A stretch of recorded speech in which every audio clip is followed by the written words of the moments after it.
Hi guys, it's Ariel here from Fix My Books, and today I am going to show you how to reconcile an account in QuickBooks. So this is going to be the same process for a checking account, credit card account, loans, lines of credit, etc.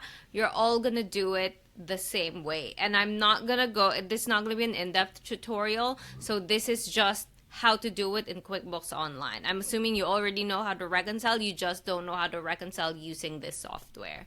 So go to Transactions, Reconcile, and then once you're here, choose the account you want to reconcile. So pretend it's this one.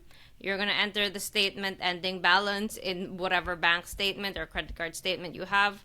Pretend it's that. And then we're going to say that the ending date of the statement is December 31, 2024.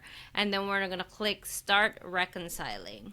So after that, you're going to start clicking all the transactions that is in the statement, and then boom, you see it says zero difference. So if there is a difference, it will not let you reconcile. You see how it only says save for later, close without saving. You can't really finish now, okay, because there is a difference. You see how you can only click finish now once there is no difference. It says zero difference. So when you click finish now, you'll see you can view the reconciliation report, and that's it.